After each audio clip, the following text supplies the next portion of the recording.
Shalom saudara, pada kesempatan ini saya mau berbagi kepada kita tentang satu tema yang akan kita renungkan, yaitu izinkan aku memperhatikanmu. Ada dua asumsi ketika kita melihat tema ini, yaitu pertama, kita memberi perhatian kepada orang yang tidak menerima perhatian kita, dan yang kedua, kita meminta permisi kepada orang yang kita beri perhatian.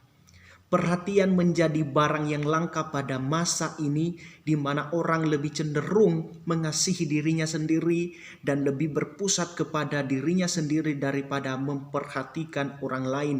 Seperti yang tercatat di dalam Injil Matius, bahwa karena kedurhakaan manusia, kebanyakan kasih itu menjadi dingin. Menjadi dingin di sini bukan berarti kasihnya dimasukkan di kulkas lalu tidak ada rasanya apa-apa. Bukan seperti demikian, melainkan ini adalah sebuah kata kiasan atau sebuah penggambaran bahwa kasih itu telah menjadi dingin, yang seharusnya kasih itu berkobar-kobar, berapi-api, tetapi didinginkan oleh kedurhakaan dan kejahatan manusia. Pada saat ini saya mau mengarahkan kita kepada siapa yang harus kita perhatikan. Perhatian pertama yang harus kita berikan adalah kepada Tuhan. Ingat, poin pertama yaitu perhatian kepada Tuhan. Perhatian kepada Tuhan ini dapat kita wujudkan melalui doa kita, penyembahan kita, pembacaan Alkitab kita setiap hari. Kita mau menemukan Tuhan di dalam doa, di dalam penyembahan, dan di dalam firman-Nya.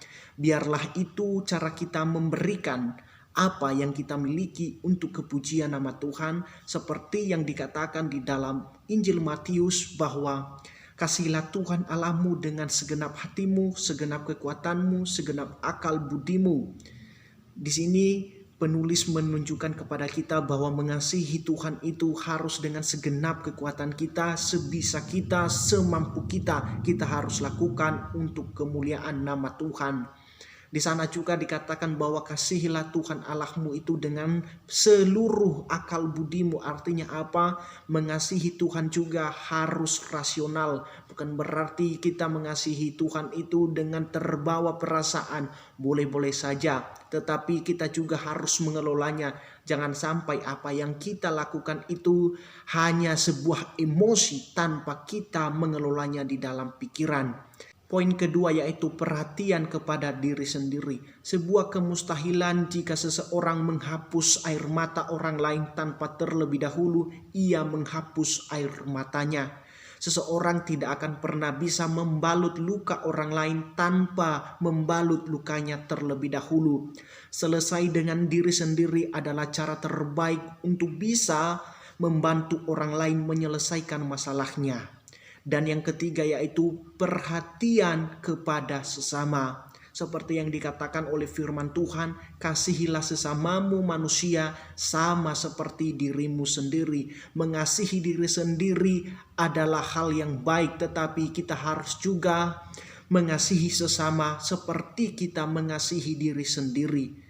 Mengasihi sesama dapat kita tunjukkan melalui memberikan perhatian kepada orang tersebut.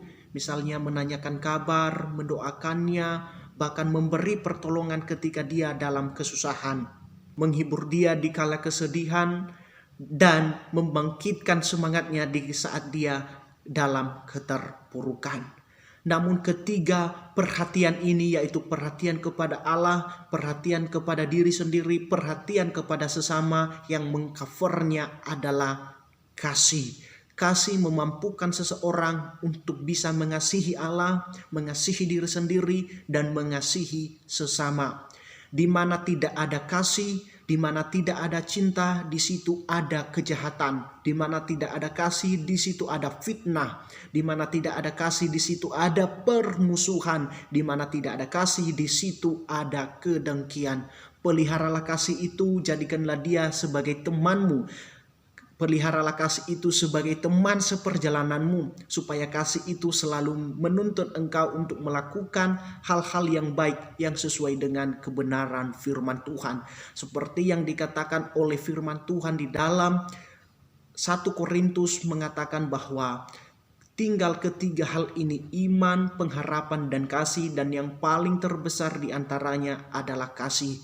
Pengetahuan akan lenyap, bahasa roh akan berhenti, tetapi kasih itu akan kekal adanya.